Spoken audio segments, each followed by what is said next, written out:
guys doing, all right?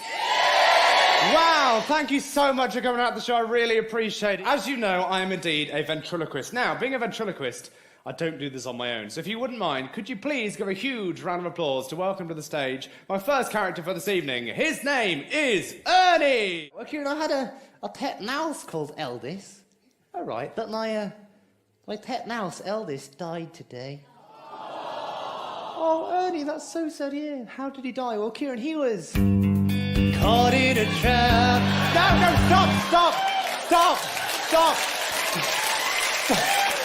stop it, you. No, I'm not doing cheap jokes like that on my show. I'm stamping on that straight away. No, don't stamp on it. That's how the other one died. I'm sorry. For once in my life, I have someone who needs me. Someone I needed so long. For once on a train, I can go where life leads me. Somehow I know I'll be strong. Right, Maurice, we have three lovely ladies here. Hello, ladies! Hello! Have you got some questions for them, Maurice? I believe that's how this works. It does, all right. Ladies! If you could choose one thing you'd like a man to smell like, what would it be and why? First of all, lovely lady number one. Maurice, I think steak. Steak? Steak. Oh, yeah. And any reason why steak? Oh, yes, because I like my men meaty. Oh!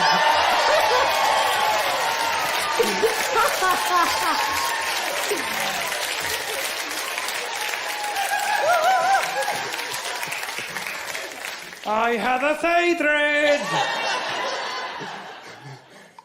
Supercalifragilisticexpialidocious. Even though the sound of it is something quite atrocious, if you say it loud enough, you'll always sound precocious. Supercalifragilisticexpialidocious.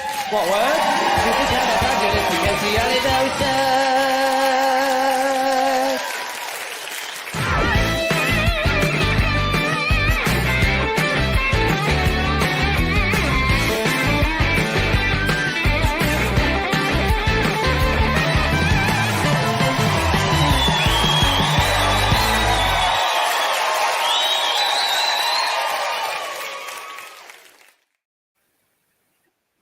Hello, welcome to Landon Live. My name is Landon Harvey, and today we have ventriloquist Kieran Powell. Kieran, how are you so doing today? good. I was enjoying watching that because I've not been that clean shaven probably since the day that I filmed my DVD.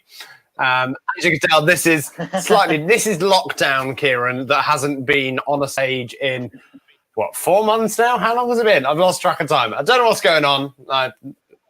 We all have. But yeah, you clearly have been looking after your face and not letting the atrocious thing that's happened here happen to you. I gotta keep up appearances when I'm doing all these lives. How'd you become a ventriloquist? By having no friends. That came afterwards. It's normally how that works.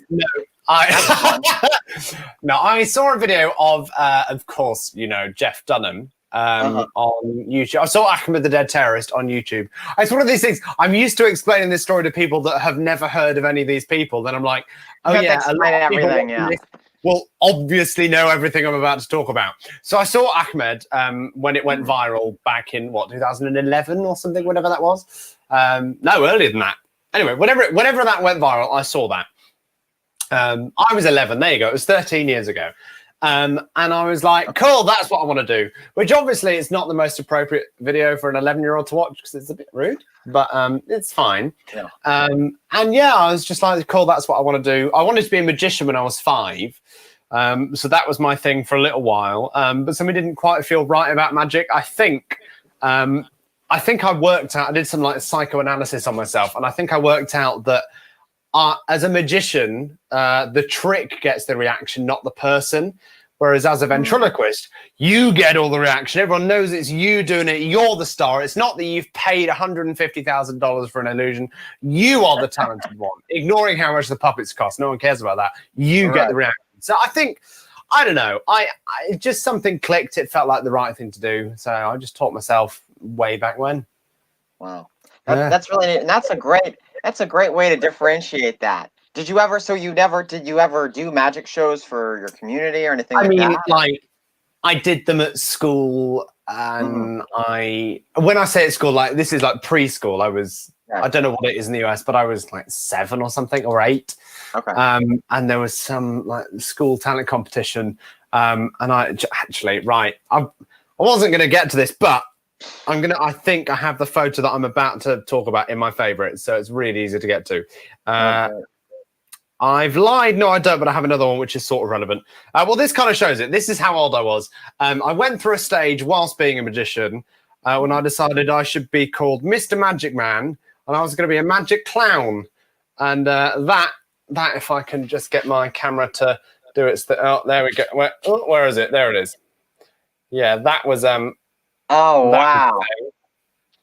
That's an actual thing that I actually. Oh, there you go. There's a nice extreme close up while I'm refocusing. That's and I thought that was so cool. I was like, yeah, look at me, Mr. Magic and the Magic Clown. And now you understand why afterwards I had no friends. But yeah, I never really performed. I wouldn't ever say I performed properly as a magician because I didn't. I just did little bits. Okay. But yeah, performed tons as a ventriloquist, obviously. Yeah. Wow. So, how has your style as a ventriloquist evolved throughout the years? Oh, now we're getting technical, aren't we? I don't know. I think at first, I've never been somebody that's like joke a minute or joke a second or whatever. I'm not that kind of act at all. I don't really do jokes. I don't really do like double act. A lot of people do like double act routines. I don't really do that either. I kind of just, it's conversational with the audience a lot. I do a lot, I was saying before, I do a lot with the audience. I interact with them a lot, both on stage with them in the audience and with getting them on stage, not just with using a mask or whatever, but with a lot of different things. Just because I realized a long time ago that people are funny, and a lot of people don't put trust in audience members to actually be funny. Normally it's like, right, I'm going to remain in complete control of this situation, but I am going to get you on stage. Whereas I'm like, no, I want to relinquish control. There's a point in my show where I give a guy in the audience a puppet. He creates the character. And there's a lot more to it. I don't want to go into full detail, but he creates the character for this puppet.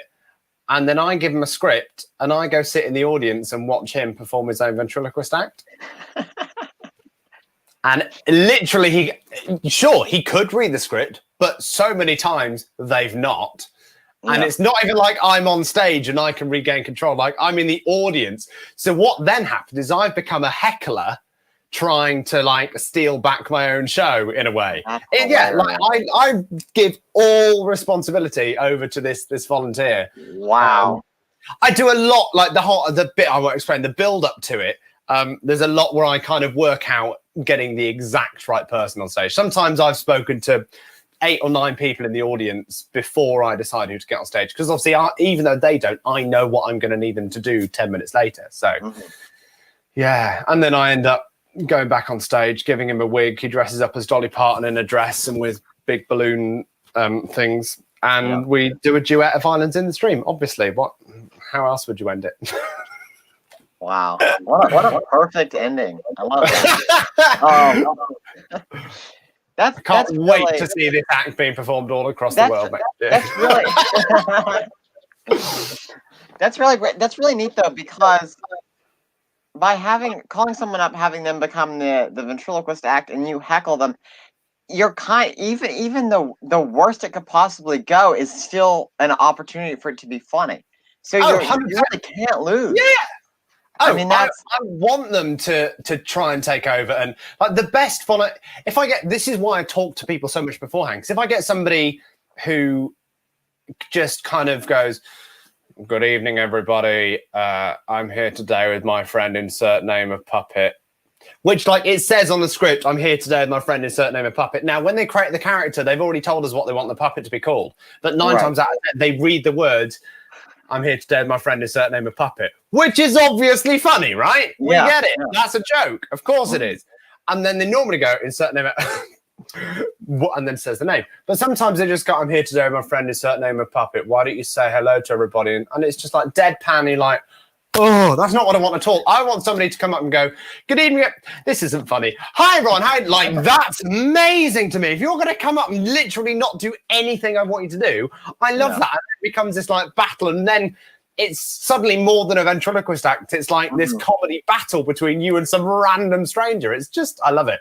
I absolutely love losing control. It's great. That's great. I love that. Who would you define your target audience? I don't really have one. I've kind of had to have one in cruise ship audiences generally this last few years. When I started on cruise ships, I was adamant, I'm not going to be a cruise ship entertainer. I'm not going to do a cruise ship act. I still kind of don't do what you'd expect me to do on a cruise ship. Sure. But I've kind of had to obviously tailor my act to that generation a bit more. Like the first cruise I ever did, the first song in the show was "If I Were a Girl" by Beyonce. If I Were a Boy, sorry, by Beyonce. But I rewrote the words to be "If I Were a Girl." And it's my dinosaur puppet singing about if he was a girl. Which, like, you know, when you're singing to 1,000 people that are all 70 plus, they're like, I don't get it. I don't understand. And then, like, there's One Direction songs, and then there's things that I was just kind of like, okay, maybe Sweet Caroline can just slot in there somewhere because that will just tick a box. Yeah, they'll get that one clearly. Yeah. Oh yeah, I can't stand the song, but I do actually do it in some shows on ships, but I deliberately put it in a way where I'm ripping into the fact that everybody's enjoying it so much. So it's like everyone's going, ba, ba, ba, good time. And I'm just literally on stage slating them all going, you do realize how ridiculous this is, right? And everyone's going, yeah, we love how ridiculous it is. Ba, ba, ba. Oh, that's one of those songs. It's amazing. You play it and that's you can use that as your people go nuts. Warm-up act. Yeah, it's crazy. Oh my gosh. Yeah, I genuinely have seen an entertainer who it's a really clever thing to do, to be fair, who before his show has a pre-show video of him getting the audience to sing along to Sweet Caroline. And then literally it's like, good time never feels so good. Da, da, da, da. Please welcome to the stage. Everyone's like, this is the best act. He's done nothing. He's done nothing to deserve that entrance apart from make them all sing their favourite song. And I was like, I sat in the audience going, I hate this, but at the same time, I really respect him because it's a really clever idea. Yeah. That's hilarious. And then what you do is you videotape the audience responding in that way, and then you cut out the music and use it in your reel. Yeah, you do. Yeah. What that standing ovation when I walked on stage? Yeah, get that every show. Right? Get that every show. Thank you, Neil Diamond. That's hilarious. Oh my gosh. Well, what is your process with coming up with the characters? And when you started, how did you define, what characters you wanted to use in your show, and how has that evolved over the years? It's changed a lot over the years. Like when I started, I would just buy whatever puppet on eBay or something, like just whatever I could. And then that kind of grew into, obviously, as a lot of people do, like buying actor characters and everything. But it wasn't like I would never think of a character or a voice or anything until I had a puppet. Whereas now, I have a full vision of what I want a character to be and exactly what they're going to be, and then I have it made for me. Obviously, that you can't do that when you're starting out because getting things made is rather expensive. So you have to evolve into that. But now that I have, it's a whole different creative process. I know exactly what I'm getting next. I'm not revealing it, but it's completely different to everything I've ever done. I absolutely could never do it on a cruise ship. It's not family appropriate. It's very different. Oh, right. So you're expanding their audience. Yeah. Well, kind of. I'm trying to break into a different world. I mean, obviously with coronavirus and what's happening with the world right now, I'm probably never going back to a cruise ship. Let's be realistic here. Yeah. But yeah, I'm trying to change things up and do something a bit different and appeal to a different demographic. Basically, I've got a bit comfortable in, although I've loved every second of it, I've got very comfortable performing to people who are 50, 60, 70, 80, 90 years old. Whereas now I'm like, cool, I'm 24, let's perform like I'm a 24-year-old to other people that are young and can enjoy like that comedy club setting. But I do everything with production value. So I'm like, can I take a comedy club style act and put production value on it and see what happens with that? So that's kind of the plan for now. That's neat. I like that idea. That's cool. Can you talk a little bit about working with Peter Pullen? Yeah, well, I said to you before, I adore that man. He's like my adopted granddad. He's also old enough to be married. He's 74 years old. Do you know? He's 74. Wow, I did not. Yeah. He's just a wonderful person. He made this puppet sat right here next to me, who's dead right now. I think I just broke every ventriloquist code there is right now. Whoopsie. He's awesome. He's just the nicest man. He lives 15 minutes down the road, 10 minutes down the road. Like, I'm so lucky. I know you had Steve on a few days ago, and he makes everything for Steve as well. And it's also really good because when people like Steve or people like Gareth Oliver or any ventriloquist that he's made something for go and pick it up, I always say to them, give me a call, because if I'm in the country and if I'm free, I'll pop over and we all go out for lunch. It's great because it's just there, right? Yeah. It's also really nice when he's building stuff for me that I can go to his workshop and like see it partway through, or instead of him sending photos of how about this color for fabric, how about this, and like look, I can physically just go there and have a look, because it's a 30-minute round trip, including being there. Realistically, it's never 30 minutes because I always end up sitting in there for 2 hours and chatting to him because he's just the nicest man and we talk for hours on end. But yeah, no, he's awesome. He's really, really nice. Really, like we also both the two of us and my girlfriend and his partner all love Pizza Express. So we love going to Pizza Express together. I'm not sponsored by Pizza Express, everybody. But Pizza Express, if you're watching, I would love that. Get in touch.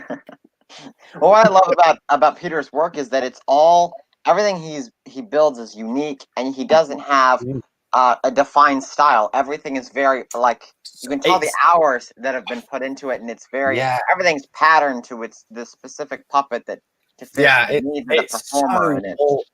And also, like, that's the other nuts thing. Like, the amount of times he's called me and said, "Are you home?" I was like, "Yeah." Just come over for a minute.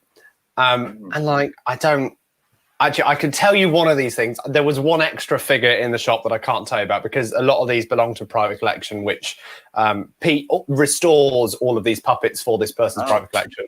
And one of them, nobody knows that this person has, so I can't tell you that. But I did. You probably know Peter built Orville, among many other things. Orville the Duck was probably the most famous British ventriloquist figure ever.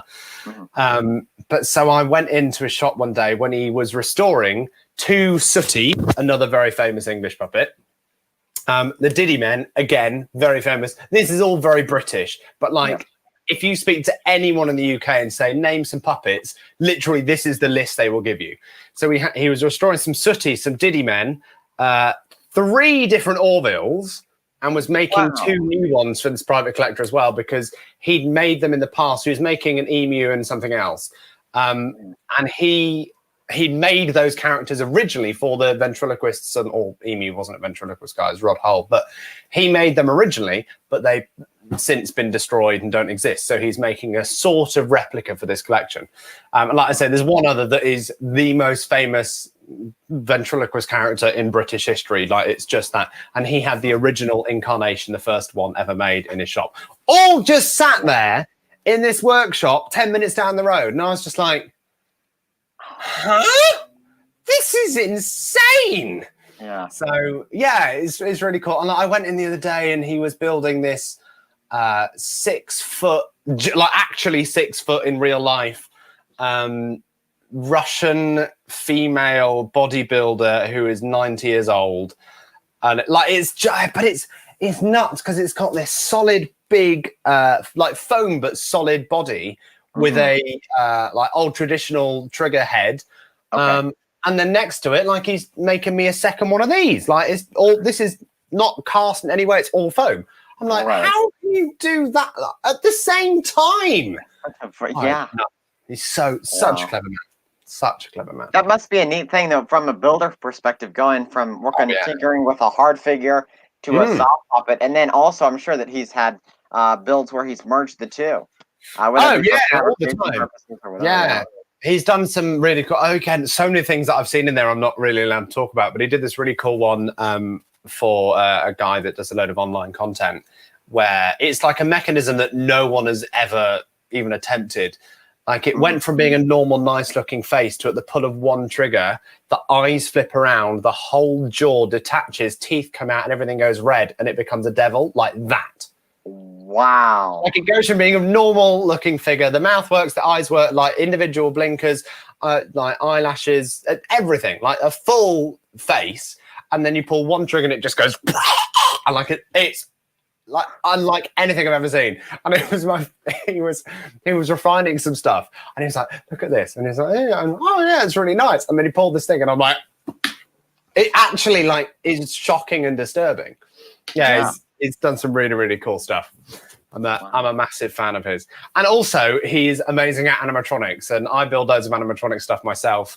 And so we nerd out about that and like which servos are best. And I managed to persuade him to move on to Futaba BLS 145s. Like, yeah, so he's really, great guy. And I do a lot of his, I taught him and worked with him on a lot of the computer controlled animatronic stuff that I do.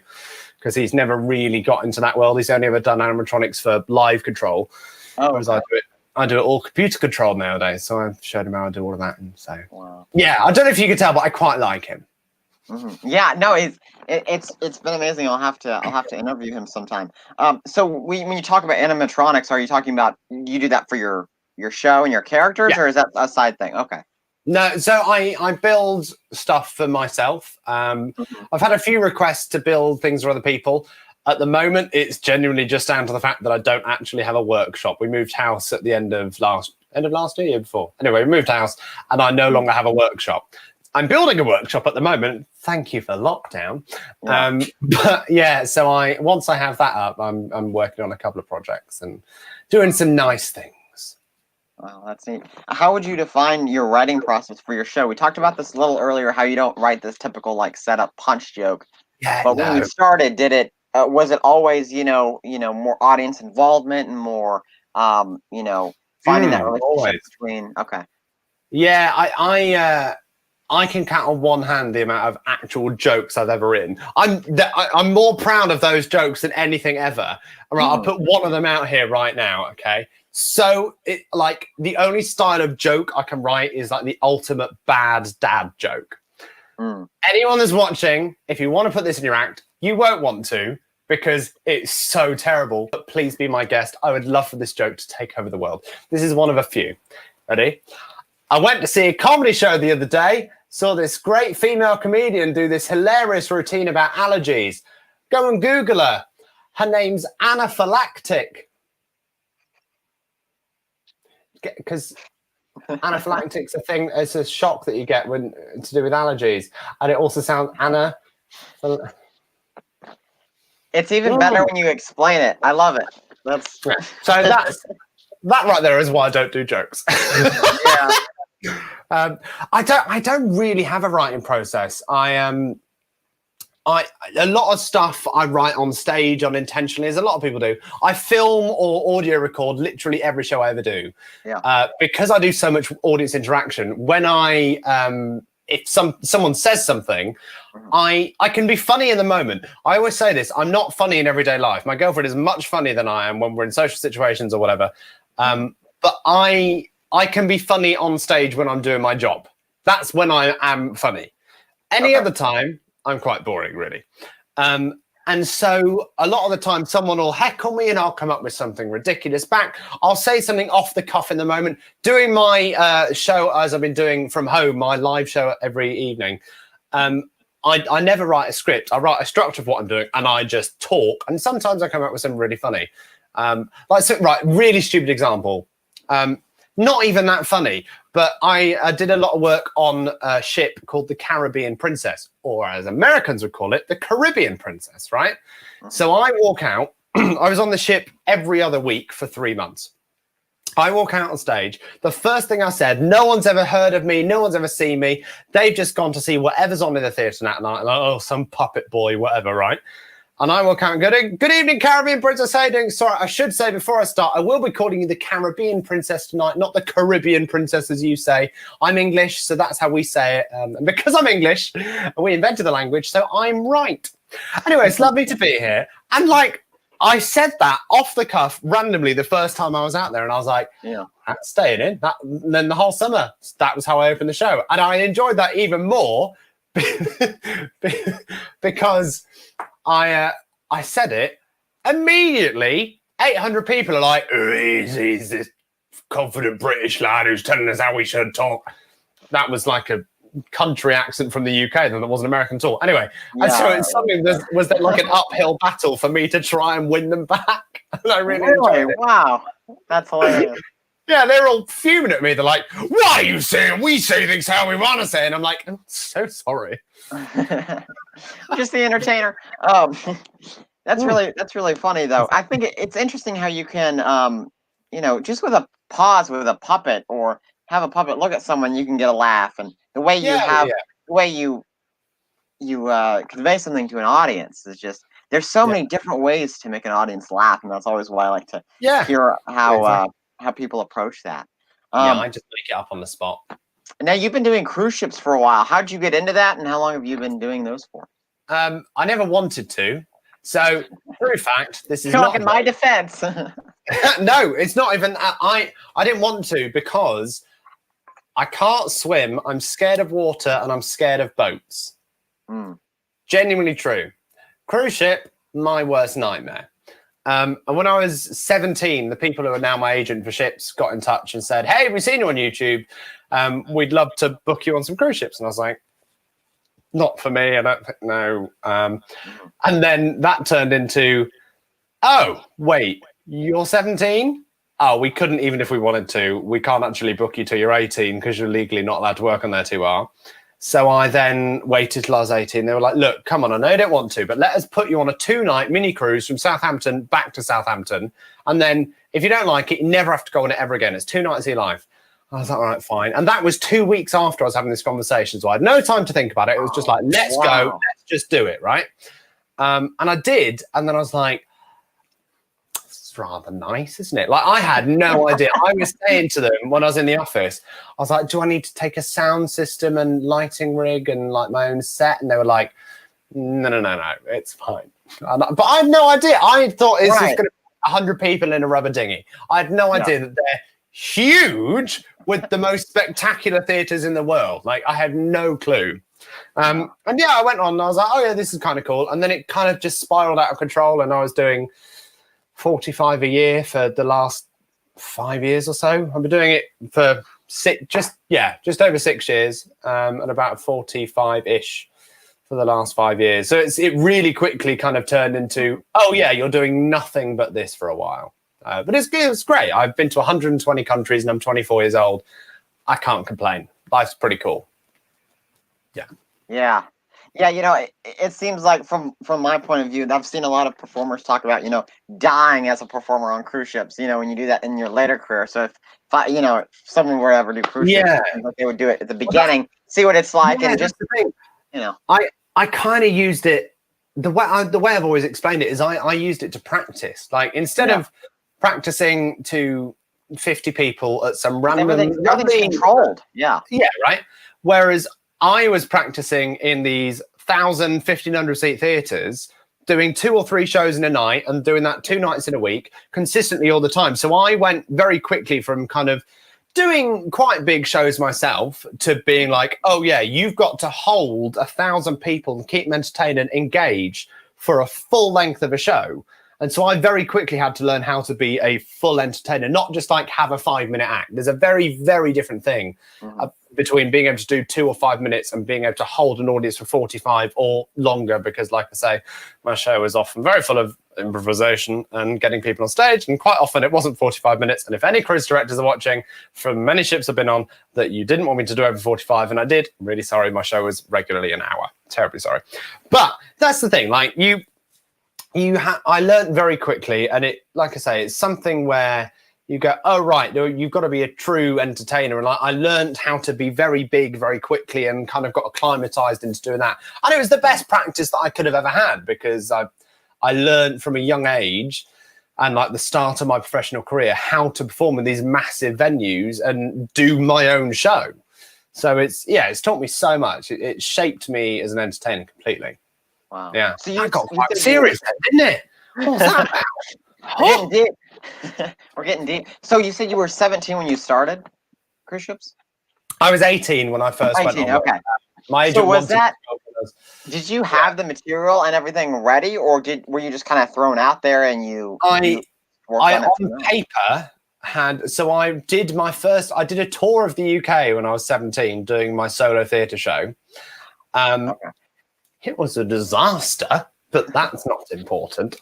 It was a disaster in the sense that the agent that booked it was like, yeah, he's not famous at all, but I guarantee he can sell out 300 or 500 seat venues. Of course I couldn't. No one's heard of me. I'm 17 years old. Even on the poster, I look like a child. And so, yeah, I was performing in these 300 to 500 seat venues to like 3 to 5 people. It was horrible. Oh, wow. But equally, that taught me a lot of like, well, do you know what? These 5 people made as much effort to come and see this show and spent as much money individually as if there was 500 people here. So they still deserve the same level of show, even though it's going to be horrible for me. I still have to do the best thing I could. But that show was 45 minutes each half. So on paper, yes, I had 2 full 45-minute cruise shows that could be done on a cruise ship. Like I said earlier, they very quickly changed into being more kind of the right kind of material. And I kept writing and writing. Sure. And now I probably have about 3 hours or so that I would be comfortable to do at any given moment. Like that's having dropped all the stuff that isn't right anymore, isn't relevant or isn't as good or whatever. Like you've got a lovely Disney cruise ship behind you. You do 2 different shows in Disney. You do a family show and you do an adults only show. There is not a single thing I do in those 2 shows on Disney that I do on any other cruise line. It's totally separate. And so I do a 45, 50-minute family show and a 30, 35-minute adult show. And they are totally separate to the 2 45-minute shows I do on other ships. And then I do on paper have a third 45-minute show for other ships, but I don't ever announce that because as soon as one act says, yeah, I've got 3 shows, every entertainer has to have 3 shows. And so it doesn't work. So pardon the pun, you've all got to be in the same boat. Right. Made a pun. Well, with the 45-minute family show and the 30-minute adult show, how did you find, is there a difference in the maturity level of that for your audience? And how did you find the writing? I mean, do you write differently when you think about writing for adults, or is it kind of the same Honestly, deal? The hardest thing I've ever had to do is writing those 2 shows, as far as like doing my show goes. Because it's so different to anything. Like hang on, my Mac's being funny. There we go. It's like the family show is not for kids. It's not a kids show, not at all. Right. You cannot ignore the adults. You have people from 2 years old to 100 years old in there, and every single person in that room needs to be entertained completely equally, which is really hard to do because if you're 45 and you've spent the last 20 years behind a desk building your way up in a company, as most people in Disney Cruise Line have, because it's quite expensive to cruise on there, so it attracts a certain type of person. Right. They're not going to laugh at the same thing that their 3-year-old is. So every single thing you do has to work on multiple levels or just be outright funny or just... It's so hard. So a lot of the show, my family show, I play on the magical side of it a lot. I do quite a bit with animatronics in it, which is obviously magical for the kids in the fact that a puppet's coming alive and you're not touching it. And the way I always do animatronics, I don't like to leave the stage. I don't like this whole put the puppet down and walk off in anger kind of thing. I always, because everyone knows, especially on Disney, right? Everyone's done it. And on Disney, they've all been to Disney World and been on like Avatar's Na'vi River thing and seen a lot more complicated, a lot more expensive animatronics than I'm shipping around on my suitcase. Right. So like everyone knows that. So I ignore that and try and make it a storytelling point and make it kind of magical in that way. The kids still get excited when the puppet springs alive, obviously, because it's a real puppet all of a sudden.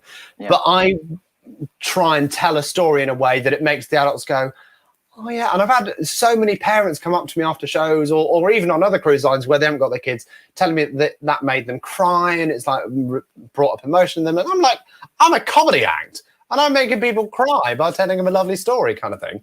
So that I play on a lot more on Disney, is that kind of magical stuff.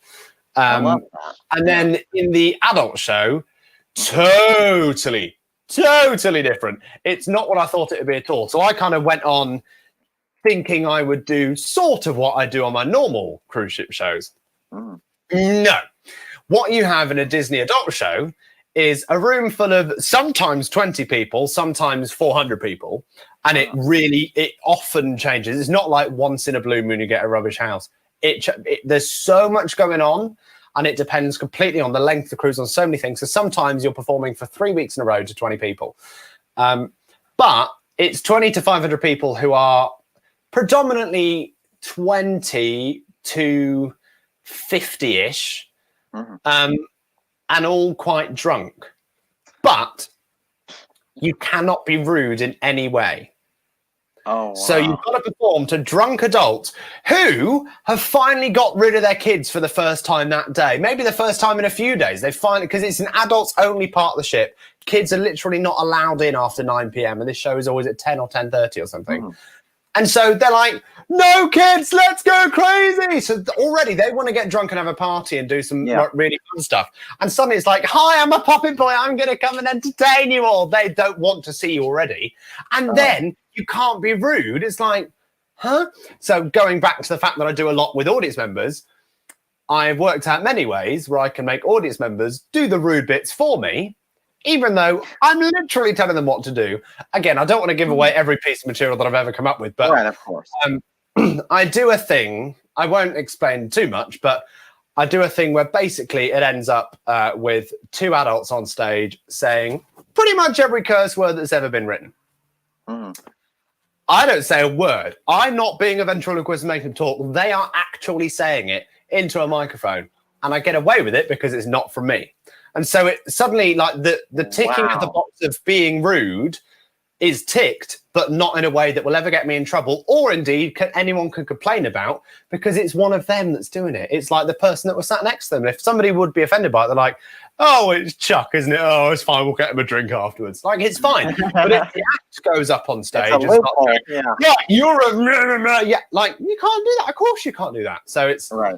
It's finding that, like I said, that little loophole that works, and the little tricks that you can get away with certain things. But yeah, I mean, it by no means are either of my Disney shows how I want them to be. There's so many more things that I would change if ever I get the chance to.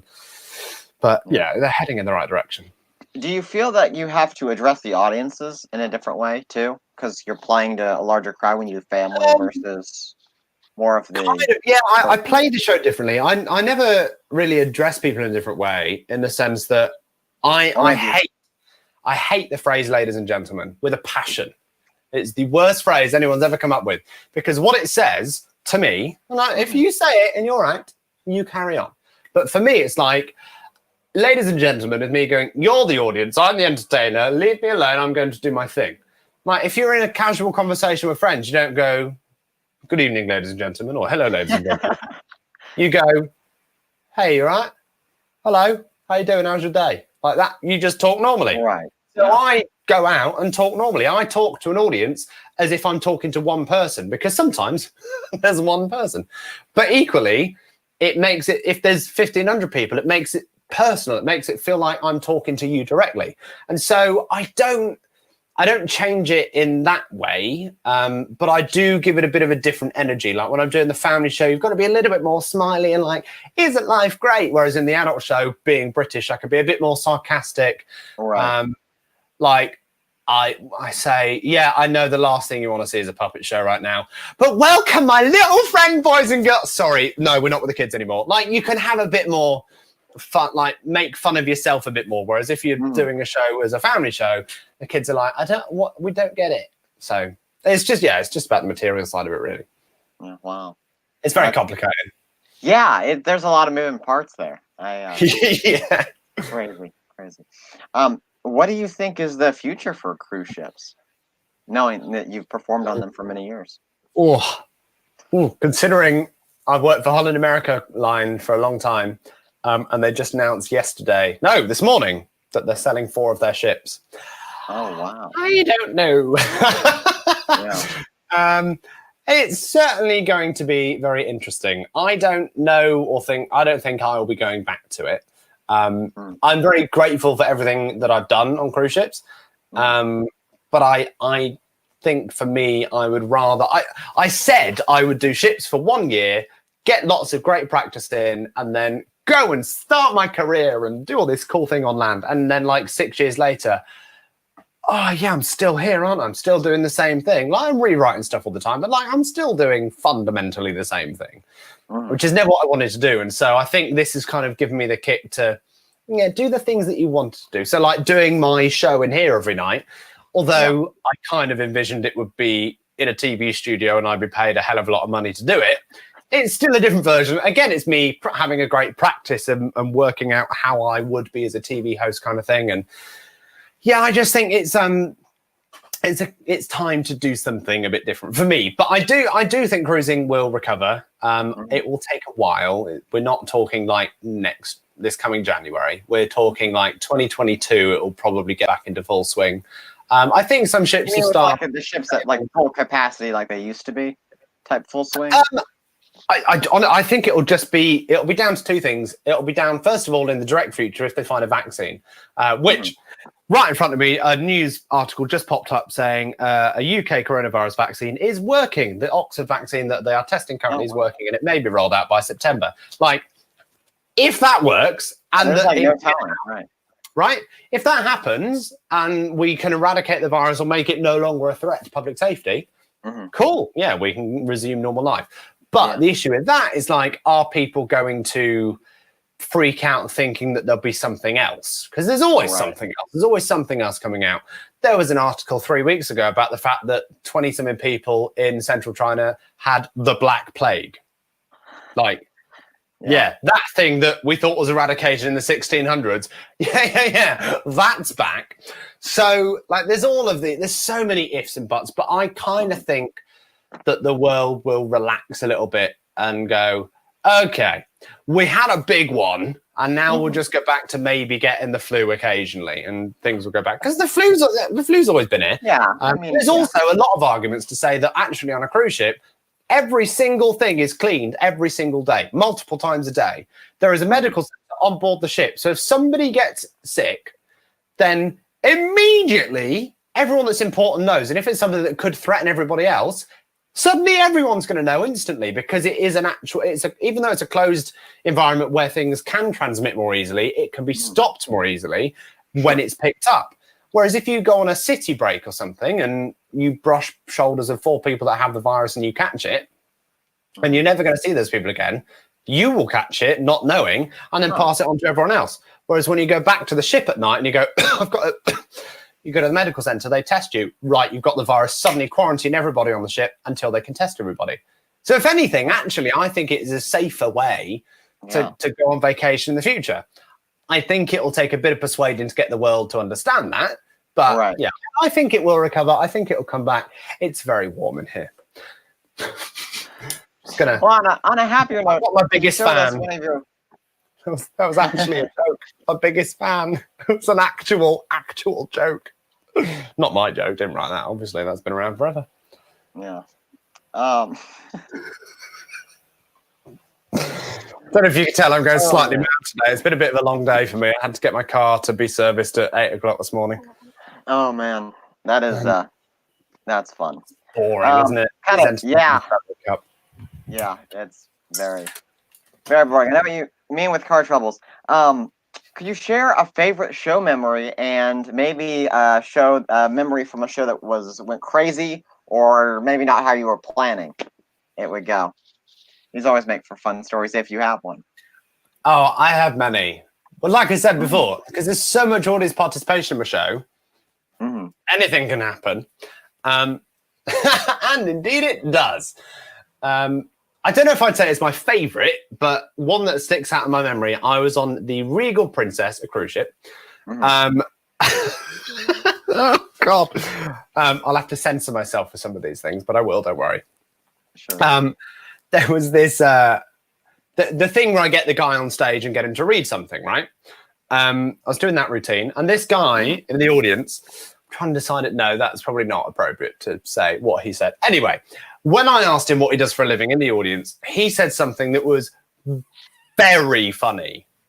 Obviously, it wasn't his real job, but it was very, very funny. I can't repeat it because it's a little bit rude. I don't want to do that to your show, but it was really funny. And I was like, right, forget everyone else. You, sir, are hilarious. Obviously didn't say that. That's what's going on in here, right? Get him on stage. And he was being, so the puppet then interviews him for about 10 minutes. That's how the routine goes. And he was being hilarious, right? And then he gets out this puppet. He creates the character. Everything is so funny. I'm like, oh my God, this is a storming show. I'm having the best time. Aren't I just invincible? Like, it's one of those moments you're going, I'm so good at life. Yeah. Aren't I amazing? And then I go, right, well, what we're going to do is we're going to give you a massive introduction. You're going to take center stage and perform your own ventriloquist routine. Are you up for this? And he goes, yes!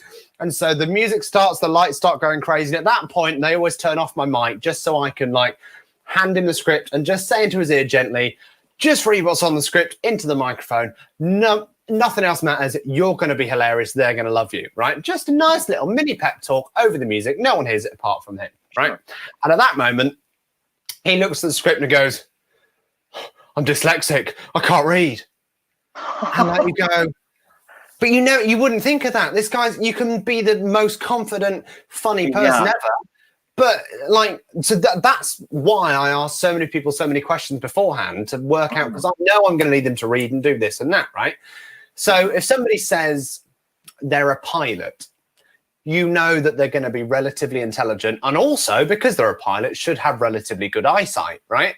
Right. If somebody says they're a farmer, they could be the nicest person in the world, but they might not be the greatest reader or the most confident person, right? So it's totally subjective, and it's often wrong, but it's about picking out those subjective things so that you can work out whether they're going to be able to do it. This guy was being so funny the whole time. I didn't for 1 second think that he wouldn't be able to read what I give him, and he couldn't, right? He got really nervous, really awkward. I felt sick to my stomach. It was horrible. But thankfully, he'd been making fun of his friend in the audience the whole time. So I was like, right, I tell you what, why don't you and whatever is like Stephen, let's call him Stephen. Why don't you and Stephen swap? And he was like, oh, yeah. Mate, can you do that? And Stephen's going, no, I'm not doing it, no. And he's like, Stephen, please do it. Bear in mind, he's got a puppet on his arm this whole time. He's like, Stephen, please do it. No, I'm not going to do it. Come on, Stephen, please. Oh, I'm not doing it. And he walks down off the stage to his friend. House lights come up. He's going, Stephen, please do it. And Stephen's laughing, going, laughing really hard. Stephen laughs so hard he falls off his chair. And the whole audience is going, oh, my God, this is hilarious. Everyone's laughing so hard. And then he starts going, Stephen, please. Stephen, starts kicking his friend. Oh my God. So laughing, going, oh, he's fake kicking him. I'm stood there going, no, he's actually really kicking him, and it's really hard. And so I'm now in this situation where I'm like, right, there's 1,000 people in here that don't know that this one guy is getting hurt right now. But still, there's a guy getting hurt because of me. So how do I diffuse this situation whilst not making 1,000 people feel really uncomfortable for laughing at the fact that this guy is getting kicked right now? So thankfully, this Stephen guy, he wasn't called Stephen, I can't remember. He kind of was laughing, going, oh, mate, stop it. And then they both got up and stormed out, which actually sounds really horrible, but I think that's the best way that could have ended. Yeah. Because you just kind of sat back and watched it happen. Yeah, it was outside of the venue, right? Then I got some random other guy up who was like, I'll do it. And I'm like, don't care right now, anything. Got him up and it was fine. But like, yeah, I will never forget watching this guy kick the living daylight out of his mate in the audience in front of 1,000 people that were wetting themselves laughing. That's hilarious. There's many others, but that one sticks out. That was fun. I'm just really neat. So bold of you to trust the audience so much. Yeah, well, yeah, exactly. Here's me just like, yeah, I trust the audience. And now I'm like, yeah, he ended up kicking the living daylights out of his mate. Did you ever get your puppet back that you gave to the guy? Oh, yeah, he threw it at me as he stormed out. Yeah. It's a cheap one. It's fine. Obviously, I'm not going to give a nice, expensive custom. Oh, actually, nowadays, I do give a nice, expensive custom-made puppet to them. But back then, I didn't. It was some random, like, you know, the little birds that you can get off the shelf, like on eBay or something.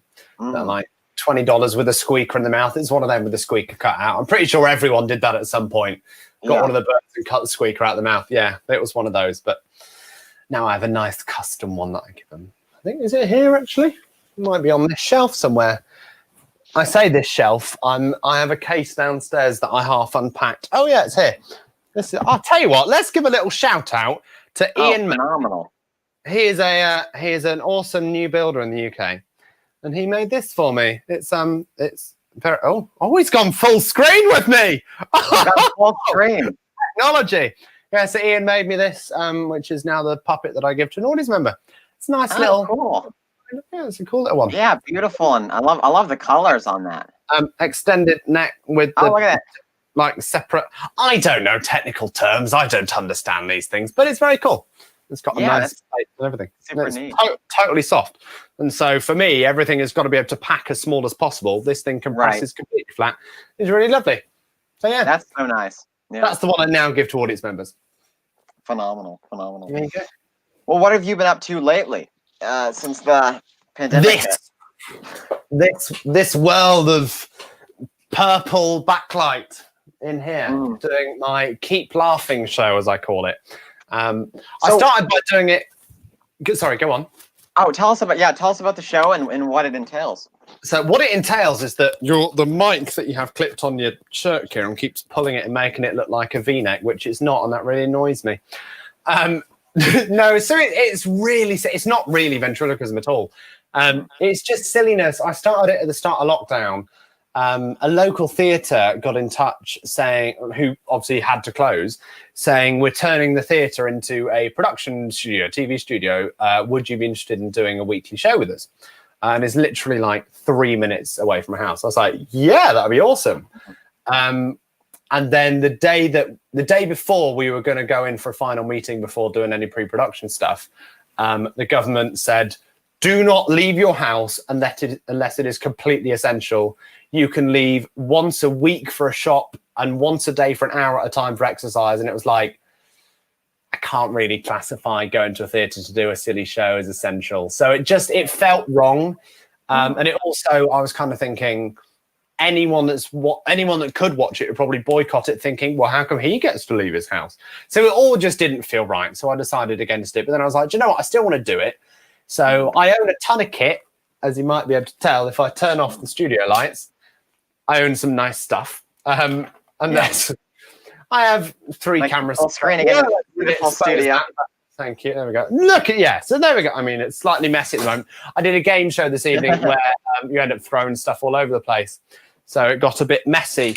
But yeah, I've got like 9 expensive studio lights, 4 cameras, including a wireless camera, for if I want to do silly stuff. I do a segment where I go check on my dog, called Let's Go Check on the Dog, with a silly theme tune. And I go and check on the dog. It's really silly. But I just thought people are, not so much now that the world is starting to open back up, but like back 3-4 months ago, people couldn't leave the house, right? So I thought, well, people want something. And so I did it every single weekday, Monday to Friday. I would do a show every single day at 7 p.m. UK time, just to kind of give people something that they could watch in the evenings and just like look forward to. And it ended up being, a lot of people told me it's kind of the thing that they'd have dinner as a family and then they'd sit and watch my show together, which is like lovely, right? People are sitting down and choosing to spend their evening. And because it's all online, obviously people on here are commenting, right? People comment, I would obviously talk about the comments and interact with people the whole way through the show, still do. And so it kind of felt like they're part of it, which is nice. I get people to send stuff in. I did a segment, I still occasionally do a segment called Who's Got the Biggest Potatoes? Where quite literally we just try and find out of the viewers who's got the biggest potatoes. So people will send me photos of them holding a big potato. It's kind of self-explanatory, really, isn't it? So yeah, Goofy fun. I like it. Yeah. Yeah, we do. What else do we do? Like people send me cakes. So there's a great theme tune of "If You Can Bake Something Like a Cat," and it's really silly. It's all on my YouTube channel. Go and watch previous episodes. I've done 70 something of them now. But yeah, I did it every Friday for 3 months, and now I do it every Tuesday and Thursday. It was getting quite tiring doing it every single day, and also it's 30 minutes of completely fresh new stuff every single day. I didn't repeat anything. I didn't do any like stock old material. It was all brand new 30 minutes every day, which is quite a lot of material to burn through. Because obviously once I've done it once, I'm not going to do it again. Even live, I'm like, no, once it's done, it's done. That's it, right? Right. And so, yeah, it got a bit much. And also I started doing a completely random other job, being a broadcast producer, ironically, considering what I've been doing for fun in the evenings for a few months, which was like a big deal thing when we had 10,000 people playing an online quiz every day and I was running the whole thing. So yeah, because I was also commuting to London every day for that. I would be leaving the house at 8 o'clock in the morning, not getting back till 4 p.m., then writing the show, cooking dinner, doing the show at 7 p.m., and then breathing, and then going to sleep and doing it all again the next day. Yeah, I was just like, I think I need to slow down. So now I do Tuesdays and Thursdays, and every Thursday is a really fun game show that we do. I get 3 contestants on, and we do loads of silly stuff. Like I give them something to draw. They have 30 seconds to draw. A big fancy countdown comes up on the screen. I give them a photo and they have 30 seconds to recreate it. Like all the silly stuff. And it's just lighthearted fun. It's not about me. It's not pretentious in any way. It's just silliness. And occasionally I get a puppet out. It is occasional. It's not very often at all. And I realize I'm getting increasingly worse at ventriloquism because I just haven't really done it for months. And so But that's okay. That's okay, Kieran, because you keep growing your beard out and eventually it won't matter. Yeah, well, I keep trimming the moustache bit of it because it gets really itchy on my lips. But maybe I should just let that to here and then just properly comb it before you go on stage on camera, and then you're golden. Yeah. Good evening, everybody. I'm a really talented ventriloquist. Yeah, no. Yeah. Yeah, it's funny. I started these Landon Lives because I wasn't sure if we were going to have the ventriloquist convention this year, and I always thought it would be cool to hear people's stories because there's so many people that people either don't get to meet them in person or they, it's always, I love hearing people's stories and how they started into the art and where they're going with it. So it's super neat. Where can people find your show? It is live on my Facebook and YouTube. If you just search this name right here, if you search this name, Kieran Powell, you'll find my my public Facebook page, which has a photo of me, obviously, and a puppet on it. You'll realize it's me. And if you go to youtube.com/Kieran Ventriloquist, that's me as well. And it's live on there every single Tuesday and Thursday at it'll be 1 p.m. Central Time. That was quick maths. Self high five. Yes, very good. But also every previous episode is up there. You can watch your heart's content. There's 40 odd hours of it now, so you could spend nearly 2 entire days non-stop binging my face and see the beard grows and how I have had to cut my own hair 4 times. Yeah, we'll know what season and episode we're on based on where your beard is. Yeah. Right. And then like halfway through it randomly gets shorter and I was like, huh? Am I in the wrong order? Did I miss something? Yeah. That's the start of season 2. We're now at the breakdown point. I don't know if you can tell. This is the breakdown happening right in front of you. Well, in wrapping up this interview here, what are your hopes for the future of ventriloquism and for future ventriloquists? I hope none of them are good because I like my job. No, what I think, right? I don't know where it's going to go. I don't want to say it's dying. I don't think it. I think it kind of started to, and then it's coming back. But equally, it's like it could get stale quite quickly, and I don't think it should. So I think it's about all of us working out a different way of taking it in a direction which isn't the conventional guy or girl standing on stage with a puppet on a stand. Like, great, but I think there's other ways that we can use the art form to do something much more impressive visually, or like I said earlier about telling a story. I'm writing a show at the moment which isn't meant to be that funny. It's a musical. It's telling a story, and it's using ventriloquism the whole way through. But the ventriloquism side of it is kind of secondary. It's not the important bit. The storytelling side and the production around it is actually the impressive bit. It's like you go and see a musical, you don't really think about, oh, they've got an amazing voice, because they're just singing. You know they're going to sing. You come to a musical knowing someone's going to sing, and that's just kind of secondary to it. What you enjoy is the story that they tell and how they present the show, and that's kind of where I see it, or at least where I'm hoping it's going to go. Wow. But hopefully none of you do exactly that, because that's what I'm going to do. Okay? Thanks very much. Appreciate it. That's the future of my ventriloquism. Okay, you guys can stick to your ventriloquial cliches. Ventriloquial. Yeah, he's bringing out the big guns. Oh, that's great. Now, I don't know. I think it could become something really cool. I just think we need to take it in a different, unique direction. Yeah.